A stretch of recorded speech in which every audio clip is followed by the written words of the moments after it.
غسل الرجلین فی النعلین، باب دھونا پاؤں کا جوتوں کے اندر ہی. مثلاً چپل پہنی، نال کہتے ہیں چپل کو جس کے تلوے ہوں اور اوپر ہلکے سے اسٹریپس ہوں. جیسے آپ دیکھیں کہ ہمارے ہاں عموماً گھروں میں چپل پہنے جاتے ہیں، اور اگر کسی نے چپل پہنا ہوا اور وہ اتارتا نہیں ہے اور پاؤں کو آگے کر کے ویسے ہی دھو لیتا ہے، تو کیا ایسا کر سکتا ہے؟ کیا اس سے وضو ہو جائے گا؟ وَلَا يَمْسَحُ عَلَى النَّعْلَيْنِ، اور نہیں وہ مسح کرتا نالین پر، یعنی مسح نہیں کرتا نالین کو، یعنی اچھی طرح ملتا نہیں. یعنی مراد اس سے کون سے چپل ہیں؟ جس میں صرف تلا ہوتا ہے. یعنی کیا وضو کے لیے شرط ہے کہ سارے جوتے اتارے ہی جائیں، یا کبھی مثال کے طور پہ کئی جگہ ایسی ہوتی ہیں کہ وہاں آپ جوتے اتاریں تو جوتے چوری بھی ہو جاتے ہیں، تو ایسی صورت میں کیا جوتا پہن کے وضو ہو سکتا ہے؟ کیونکہ بعض لوگ اتنی سختی کرتے ہیں کہ جوتا اتار کے ہی وضو کریں، جوتے سمیت وضو نہیں کرنا چاہیے، یہ وضو کے لیے بیٹھنا نہیں چاہیے. اب اس کی ہم دلیل دیکھیں گے کہ کیا اس میں ہے. حدثنا عبداللہ بن یوسف قال اخبرنا مالک عن سعید المقبوری عن عبید بن جریج انه قال لعبد الله بن عمر یا ابا عبد الرحمن رأیتک تصنع اربعا. ابن جریج جو ہیں یہ عبداللہ بن عمر سے کہتے ہیں، جو حضرت عمر بن خطاب کے بیٹے ہیں، یا ابا عبد الرحمن، ان کی کنیت ہے ابو عبد الرحمن. رأیتک، میں دیکھتا ہوں تجھ کو، تصنع اربعا، کہ تم 4 کام کرتے ہو، 4 چیزیں میں تمہارے اندر دیکھتا ہوں. لم ارا احدا من اصحابک، نہیں میں نے دیکھا تیرے ساتھیوں میں سے کسی کو یصنعھا کہ وہ ان کو کرتا ہو. قال وما ہی یا ابن جریج، وہ کہتے ہیں کہ میں نے کہا کہ اے ابن جریج وہ کیا ہے؟ قال رأیتک، کہتے ہیں کہ میں نے دیکھا تجھ کو، لا تمس من الارکان، کہ نہیں تم چھوتے کونوں میں سے، الا الیمانیین، مگر 2 کونوں کو. یعنی جب آپ طواف کرتے ہیں تو میں نے نوٹ کیا ہے کہ آپ صرف 2 کونوں کو ہاتھ لگاتے ہیں، کعبہ شریف کے 4 کونوں کو ہاتھ نہیں لگاتے. یمانیین یہ یمن کی طرف ہے، رکن یمانی جس کو بولتے ہیں، حجر اسود کے پچھلی طرف جو ہے، اور دوسرا حجر اسود والی جگہ. یمانیین سے کیا مراد ہے؟ رکن یمانی اور حجر اسود. ورأیتک، اور میں نے دیکھا تجھ کو. ابن جریج کہتے ہیں کہ میں نے دیکھا تجھ کو، کس کو؟ عبداللہ بن عمر کو.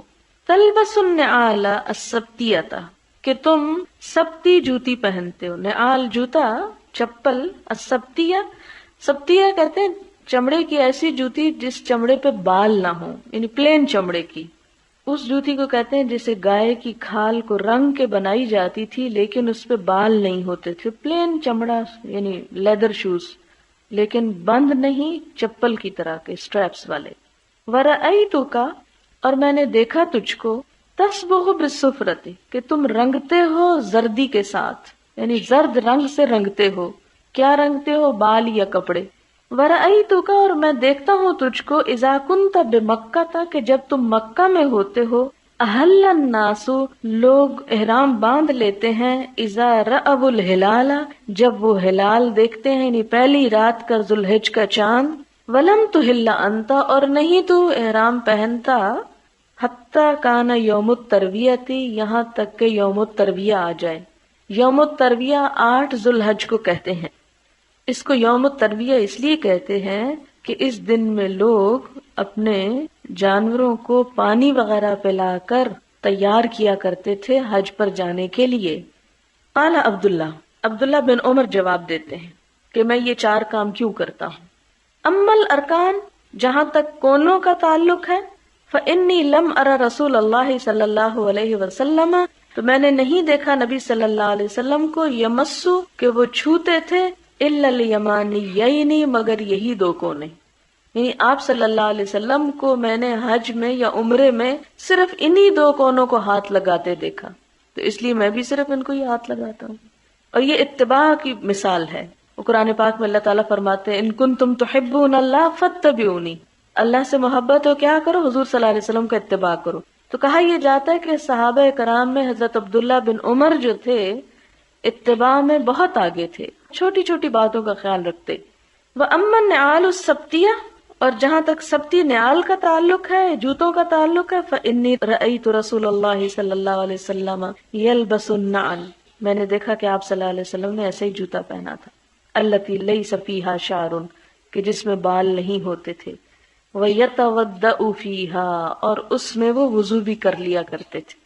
اب صرف یہ جو دو لفظ ہیں، ان کی خاطر امام بخاری اس باب میں یہ حدیث لے آئے ہیں۔ اتنی لمبی حدیث صرف ان دو لفظوں کے لیے کہ نبی صلی اللہ علیہ وسلم جوتوں کے اندر ہی وضو کر لیا کرتے تھے۔ اس سے کیا پتہ چلتا ہے کہ چپل وغیرہ پہنے ہوئے اگر پانی اوپر سے ڈال لیا جائے اور پانی پاؤں کو اچھی طرح چھو جائے اور پاؤں دھل جائیں تو اس کی اجازت ہے، کیونکہ بعض جگہ ایسی ہوتی ہیں جو کیچڑ والی ہوتی ہیں، آپ کو وہاں پاؤں دھونے کی ضرورت ہوتی ہے۔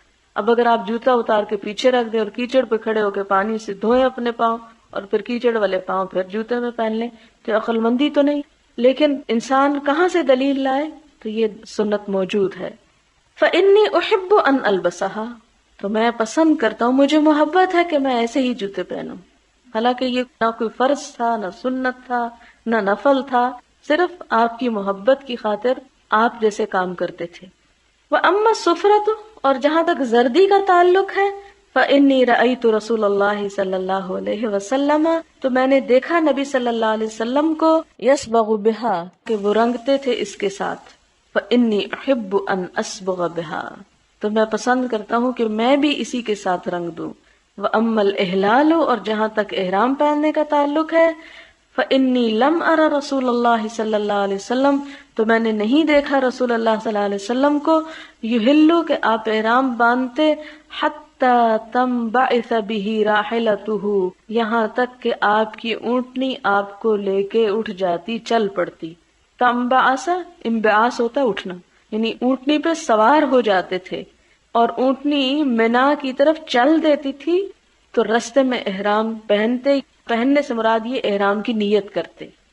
اس سے کیا پتہ چلتا ہے ہم کو کہ اگر کوئی شخص مکہ جا رہا ہے عمرہ کرنے کے لیے، جیسے خواتین ہیں آپ، تو گھر میں آپ اپنا پورا ڈریس وہ پہن لیتی ہیں جس میں آپ کو عمرہ کرنا ہے۔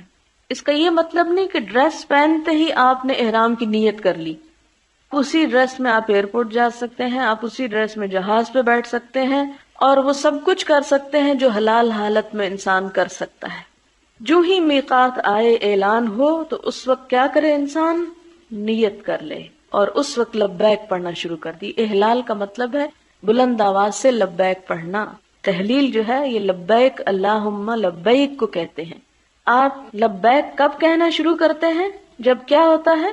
اونٹنی اٹھ جاتی ہے۔ تو اسی طرح جب جہاز اٹھ جائے، چلتا رہے، تو میقات پہ جا کے لبیک کہہ سکتا ہے انسان۔ اب دیکھیں ہمارے ہاں بہت سے لوگ جن کو علم نہیں ہوتا، گھر سے ہی احرام پہن کے چل پڑتے ہیں، ایئرپورٹ جاتے ہیں، 10 گھنٹے فلائٹیں لیٹ ہوتی ہیں، وہاں پھر وہ پریشان ہوتے ہیں، نہ سو سکتے، نہ کھا سکتے، نہ پی سکتے ہیں، کیونکہ ان کے خیال میں احرام پہن کے انسان بت بن جائے صرف اور کوئی کام نہ کرے۔ حالانکہ احرام سوائے چند ممنوع چیزوں کے، جس کا ذکر کتاب الحج میں آ جائے گا، نہیں روکتا اور باقی کاموں سے روزمرہ زندگی کے۔ تو ایسی صورت میں اگر انسان کو یہ ہو کہ مشقت ہو جائے گی مجھ پر احرام کی، تو خواہ اس نے کپڑے پہن بھی لیے ہوں گھر سے، نیت نہ کرے۔ نیت کہاں کرے؟ جب میقات آ جائے، سہولت کے لیے۔ تو عبداللہ بن عمر کا بھی یہی طریقہ تھا کہ جب اونٹنی چل پڑتی تو پھر آپ احرام پہنتے۔ یہاں پر یہ جو رنگنے کی بات ہے نا، یہ تھوڑی سی ذرا قابل غور ہے۔ اس کے بارے میں آتا ہے کہ آپ صلی اللہ علیہ وسلم نے اپنے امامہ کو زرد رنگ سے رنگا، اور رنگنے کے لیے آپ ورس اور زعفران لگاتے تھے۔ ورس ایک ایسی بوٹی ہے جس کو ابالیں تو پیلا رنگ آتا ہے، اور زعفران خوشبودار چیز ہے۔ تو آپ صلی اللہ علیہ وسلم سے ثابت ہے کہ آپ نے اپنے امامہ کو یا لباس کو اس رنگ میں رنگا۔ پھر اسی طرح حضرت ام المومنین ام سلمہ نے کچھ بال ایک مرتبہ دکھائے جو سرخ رنگ کے تھے، یعنی رنگے ہوئے تھے۔ انہوں نے فرمایا کہ حضور صلی اللہ علیہ وسلم کے بال ہیں۔ لیکن حضرت انس یہ کہتے ہیں کہ آپ صلی اللہ علیہ وسلم اپنے بالوں کو نہیں رنگا کرتے تھے، خضاب نہیں لگاتے تھے۔ یہ کنٹراڈکشن ہو گئی، ایک حدیث کچھ کہہ رہی ہے، دوسری کچھ۔ ام سلمہ آپ کی وائف ہیں، انس جو ہیں وہ بیٹے کی طرح ہیں، 10 سال کی عمر میں آپ کے پاس آ گئے تھے، تو دونوں ہی جھوٹے نہیں تھے، تو یہ کیا کنٹراڈکشن ہے؟ حضرت ام سلمہ نے ہو سکتا ہے کہ ان بالوں کے اترنے کے بعد، یعنی کچھ بال آپ کے چند ایک سفید بھی تھے، تو ہو سکتا ہے انہوں نے اس پر خوشبو لگائی ہو جس کی وجہ سے وہ رنگ بعد میں آ گیا ہو، اور یہ بھی ہو سکتا ہے کہ آپ نے ایک آدھ مرتبہ خضاب لگایا ہو، پھر اس میں یہ بات بھی آتی ہے کہ حضرت انس نے آپ صلی اللہ علیہ وسلم کو خود لگاتے ہوئے نہ دیکھا ہو، تو وہ صرف یہ بتاتے کہ میں نے نہیں دیکھا کہ آپ نے کبھی لگایا. مثلاً آپ میں سے بہت سے لوگ جیسے گھر میں مہندی یا بال رنگتے ہیں، تو ضروری تو نہیں کہ آپ سب کو بلا کے کہ آؤ دیکھو میں رنگ رہا ہوں اپنے بالوں کو. یعنی یہ ایک ایسا فعل ہے کہ جو انسان عموماً سب کے سامنے نہیں کرتا. اس لیے حضرت انس کا کہنا کہ میں نے آپ کو نہیں دیکھا خضاب لگاتے ہوئے، تو اس میں کوئی غلط بات نہیں ہے، انہوں نے نہیں دیکھا ہوگا. اور اس سے دلیل کیا ملتی ہے کہ بالوں کو رنگ کیا جا سکتا ہے. ایک بات یہ کہ بالوں کو بھی رنگا جا سکتا ہے، لیکن یہ کہ نیچرل کلرز ہوں، پنک نہیں بنے. دوسری بات یہ ہے کہ مرد کے لیے سفید کے علاوہ دوسرے رنگ کا کپڑا بھی پہننا جائز ہے، لیکن عورتوں سے مشابہت والے یا وہ خاص کلر جو صرف عورتیں پہنتی ہیں وہ نہ پہنے جائیں. یعنی کچھ کلرز تو کامن ہیں مردوں اور عورتوں کے درمیان، اور کچھ ایسے ہیں جو عورتوں سے مخصوص ہیں. اب وہ کون سے ہیں؟ اب وہ گن کے تو نہیں بتائے جا سکتے، سب کو پتہ ہی ہے کہ عورتوں کے مخصوص کلرز کیا ہیں جو مردوں کو نہیں پہننے ہوتے. اور یہ ہر معاشرے اور کلچر کے اعتبار سے بھی ان میں فرق ہو سکتا ہے. مثلاً ہمارے ہاں مرد سرخ لباس نہیں پہن سکتا، جبکہ آپ صلی اللہ علیہ وسلم نے ایک مرتبہ سرخ حلہ جو ہے وہ پہنا. اور عورتوں جیسے رنگ پہننے سے منع کیوں کیا گیا؟ کہ عورتوں کی مشابہت نہ ہو. باب التیمن فی الوضوء والغسل، وضو اور غسل میں دائیں طرف سے شروع کرنا. حدثنا مسدد قال حدثنا اسماعیل قال حدثنا خالد عن حفصة بنت سیرین عن ام عطیہ قالت قال رسول اللہ صلی اللہ علیہ وسلم لہن. حضرت ام عطیہ روایت کرتی ہیں کہ نبی صلی اللہ علیہ وسلم نے ان سے فرمایا. کب فرمایا؟ فی غسل ابنتہ، آپ کی بیٹی کو غسل دیتے وقت. ابدأنا بمیامنہا، کہ اس کو دائیں طرف سے غسل دینا شروع کرنا. یعنی مردے کو جب غسل دیا جائے تو کہاں سے شروع کیا جائے؟ یہ انسان خود، یعنی جیسے جسم پہ صابن ہی لگانا ہے. اب یہ نہیں کہ یہ فرض ہے، یہ چیز یہ مستحب ہے، پسندیدہ ہے. ایک مسلمان کی پہچان ہے کہ وہ اپنا سب کام دائیں طرف سے شروع کرتا ہے. تو اسی طرح مردے کو غسل دیتے وقت دونوں طرف سے شروع کیا جا سکتا ہے، لیکن احسن اور باعث فضیلت کیا ہے کہ دائیں طرف سے شروع کیا جائے. وَمَوَادِعِ الْوُضُوءِ مِنْهَا، اور سب سے پہلے کیا کیا جائے؟ وضو کے اعضاء دھوئے جائیں. یعنی مردے کو غسل دیتے وقت سب سے پہلے وضو کروایا جائے اور دائیں طرف سے شروع کیا جائے. حدثنا حفص بن عمر قال حدثنا شعبۃ قال اخبرني اشعث بن سليم قال سمعت ابي عن مسروق عن عائشة قالت كان النبي صلی اللہ علیہ وسلم يعجبه. حضرت عائشہ سے روایت ہے کہ نبی صلی اللہ علیہ وسلم کو پسند آتا تھا التیمن، دائیں ہاتھ سے شروع کرنا، فی تنعلہ، اپنے جوتے میں. یعنی دائیں طرف سے جوتا پہننا شروع کرتے. وترجلہ، اور کنگھی کرنا. کنگھی بھی آپ کہاں سے شروع کرتے؟ یعنی رائٹ ہینڈ سے، رائٹ سائڈ سے. وطہورہ، اور اپنے آپ کو پاک کرنا یعنی نہاتے وقت. وفی شأنہ کلہ، اور اپنے تمام کاموں میں، الا یہ کہ جن کو آپ نے بائیں ہاتھ سے کرنے کا حکم دیا، اور وہ نجاسات وغیرہ جیسے ناک صاف کرنا یا استنجا وغیرہ. یعنی اس سے آپ اندازہ لگائیں کہ اسلام کس قدر صفائی ستھرائی اور نظافت، ان تمام چیزوں کی کتنی کیئر کرتا ہے اور کتنا حکم دیتا ہے. باب التماس الوضوء، تلاش کرنا، التماس تلاش کرنا، الوضوء وضو کا پانی. اذا حانت الصلاۃ، جب نماز کا وقت آ جائے، یعنی جب نماز کا وقت آ جائے اس وقت وضو کا پانی تلاش کرنا شروع کرے انسان، تو کیا اس کی اجازت ہے؟ وقالت عائشہ تو حضرت الصبح، صبح حاضر ہوئی یعنی صبح کا وقت آ گیا. فلتمس الماء، پانی تلاش کیا گیا. فلم یوجد، تو نہ پایا گیا. فنزل التیمم، تو تیمم کا حکم نازل ہو گیا. آپ کے ساتھ بھی کئی دفعہ ایسے ہو سکتا ہے کہ مثال کے طور پہ آپ سو کر اٹھے ہیں اور ٹینکی کا پانی ختم ہو چکا ہے، اور صرف ٹینکی کا نہیں، ٹینک کا بھی ختم ہو چکا ہے، اور گھر میں کوئی پانی نہیں ہے، اور اس وقت آپ کہیں اور آس پاس ایسی جگہ نہیں جہاں سے پانی لا سکیں. تو اس میں اپنے آپ کو ملامت نہ کریں کہ میں رات چیک کر کے سوتی اور پھر ایسا ہوتا اور ویسا ہوتا. بس جو ہو گیا سو ہو گیا. یہاں گنجائش یہ نکلتی ہے کہ نماز کا وقت آئے تو پانی تلاش کیا جائے تو بھی کوئی حرج نہیں ہے. حدثنا عبداللہ بن یوسف قال اخبرنا مالک عن اسحاق بن عبداللہ بن ابی طلحۃ عن انس بن مالک قال رأيت رسول اللہ صلی اللہ علیہ وسلم وحان صلاة العصر فالتمس الناس الوضوء فلم یجدوا.